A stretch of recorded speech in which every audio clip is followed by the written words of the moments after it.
और जिस दिन मुसलमान सड़कों पर आएगा उस दिन फिर किसी के कब्जे में नहीं आने वाला है, ये समझ लिया।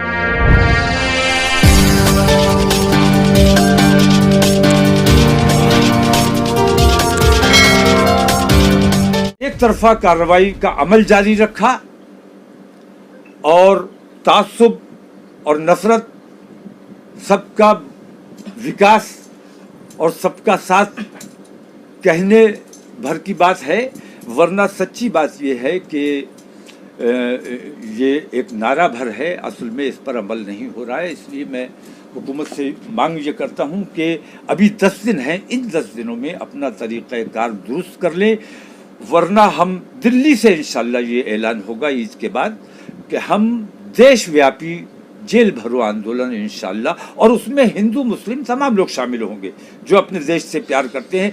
देशव्यापी जेल भरो आंदोलन जिसमें हर ज़िले से, हर सूबे से अपने देश की एकता और भाईचारे में यकीन रखने वाले लोग, और ख़ास तौर से मुसलमान समाज के लोग, क्योंकि जब तुम हमारे साथ रहना नहीं चाहते, हम कहीं जा नहीं सकते, पाकिस्तान हमें कबूल नहीं करेगा, बांग्लादेश हमें कबूल नहीं करेगा, चाइना हमें कबूल नहीं करेगा, हम कहाँ जाएं?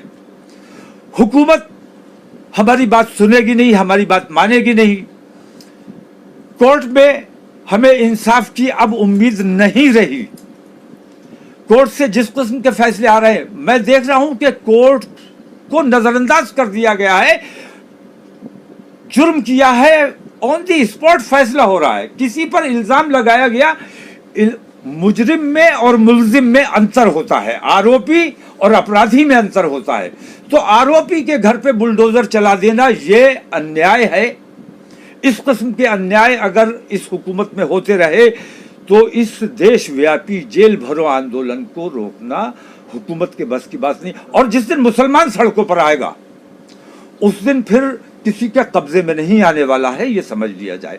तो मैं हुकूमत को चेतावनी देता हूं, खास तौर से नरेंद्र मोदी सरकार को मैं चेता देना चाहता हूं कि अगर उन्होंने अपने इस तरीक़ेकार को फौरी तौर पर दुरुस्त नहीं किया और उनकी खामोशी, तुम सबके प्रधानमंत्री हो, तुम्हारे मुल्क में इस किस्म की बेईमानी हो रही है और तुम खामोश हो, मूक दर्शक बने हुए, अंधे और बहरे बने हुए, ऐसा लगता है तुम महाभारत के धृतराष्ट्र हो। क्या नाम था उनका, वो जो अंधे महाभारत में थे, यही थे। तो धृतराष्ट्र की वजह से ही अगर धृतराष्ट्र अंधे और बहरे न बने रहे होते और वो तमाम बेईमानी न देखते रहे होते तो महाभारत ना हुई होती। और अगर नरेंद्र मोदी धृतराष्ट्र की भूमिका से बाहर नहीं आए तो हिंदुस्तान में भी महाभारत होने से कोई बचा नहीं सकता, क्योंकि आतंकवादियों के हौसले बहुत बुलंद हैं और पुलिस और प्रशासन और हुकूमत का सहयोग उनको बराबर मिल रहा है। ये देश के लिए बहुत घातक और बहुत ख़तरनाक बात है। देखिए, ऐसा है, आम आदमी पार्टी बीजेपी पर इल्ज़ाम लगा रही है, बीजेपी आम आदमी पर पार्टी पर आरोप प्रत्यारोप चल रहा है। जो गिरफ्तार हुए हैं, बीजेपी कहती है कि वो आम आदमी का कार्यकर्ता है, आम आदमी वाले कहते हैं और फोटो दिखाते हैं कि ये बीजेपी का कार्यकर्ता है, बीजेपी का समर्थक है। लेकिन जिन लोगों को भी गिरफ्तार किया गया है, जबरदस्ती की गई है। मस्जिद के सामने रोजे की हालत में जब हम थे और ऐन रोजे के वक्त पर, जिस वक्त मुसलमान बेचैन होता है कि जल्दी से अजान हो जाए और हम रोजा खोल लें, मुसलमान के ऊपर ये इल्ज़ाम लगाया जा रहा है कि पहले से प्लान किया हुआ था, उन्होंने दंगा करना था। मुसलमान अगर प्लान किए हुए होता तो कुछ हथियार होते उसके पास। पत्थर फेंकना मजबूरी है। जब हम पर हमला आवर हो गए तो अपनी हिफाजत के लिए, अपनी मस्जिद की हिफाजत के लिए हमें कुछ ना कुछ तो करना पड़ेगा। मैं आम हिंदू के ऊपर इस बात को रखना चाहता हूँ, और आम हिंदू अपने दिल में, अगर वाकई तुम अपने भगवान में आस्था रखते हो, राम में आस्था रखते हो, हनुमान में आस्था रखते हो, हम तो हनुमान बराह रास्त कहते भी नहीं, मर्यादा पुरुषोत्तम के साथ हम हमेशा राम का नाम लेते हैं, जो आम हिंदू भी कभी नहीं करता है ये काम। मैं कहता हूँ कि हनुमान जी हनुमान चालीसा पढ़िए। अपने रब को राजी करना और अल्लाह को गाली देने का मतलब यह है कि मुसलमान को तकलीफ पहुंचाना, लेकिन वो जो अल्लाह को गाली दे रहा है वो मुसलमान को नुकसान नहीं पहुंचा रहा है, मुसलमान का दिल नहीं दुखा रहा है, बल्कि उससे ज्यादा वो अपने पैदा करने वाले, अपने मालिक, सर्वोपरि शक्ति को वो गाली दे रहा है। और वो जब मेरा खुदा तो सबका है, पैदा करने वाला सबका है, तो वो अपने पैदा करने वाले को वो ये समझ रहा है कि हम मुसलमान के भगवान को गाली दे रहे हैं, लेकिन सच्चाई ये है कि वो अपने पैदा करने वाले को गाली दे रहा है। और अपने पैदा करने वाले को जो गाली दे रहा है वो ना अपने देश का हो सकता है, ना वो अपने धर्म का हो सकता है। ऐसे अधर्मियों के खिलाफ हुकूमत को सख्त एक्शन लेना चाहिए। अभी ईद के 10 दिन बाकी हैं। इन 10 दिनों में हुकूमत की तरफ से अगर हमें कुछ मुस्बत नजर आता है तो हम अपना जेल भरो आंदोलन स्थगित करेंगे। हिंद मुसलमानों को सताना, मुसलमानों के धर्म पे हमला करना,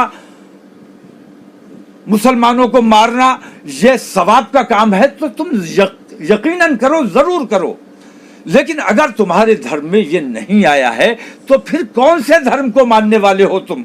अपने धर्म की मान्यता, अपने धर्म में, तुम्हारे धर्म में क्या जरूरी है उस पर गौर करो। अगर मुसलमानों से लड़ाई तुम्हारे धर्म में जरूरी है, लड़ो, हम लड़ने को तैयार हैं, हम पिटने को तैयार हैं, कत्ल होने को तैयार हैं।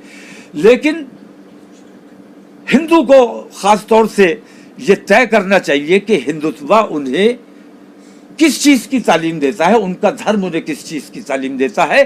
तो पेरेंट्स को मैं अपील करता हूं कि अपने बच्चों को सच्चा हिंदू, अच्छा हिंदू बनाने की कोशिश करो।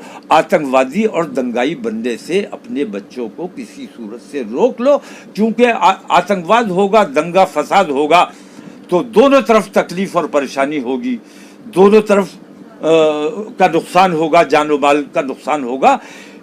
ये जानो माल, और मैं बुलडोजर वालों से भी ये बात कहता हूं कि बड़े बड़े आतंकवादी मैंने देखे जिनका जुर्म साबित हो गया, आतंकवाद उनका साबित हो गया, उनकी संपत्तियां कुर्क की गई, संपत्तियां जब्त की गई, उनकी संपत्तियां नीलाम की गई, क्योंकि वो उनकी संपत्ति नहीं थी, वो देश की संपत्ति थी।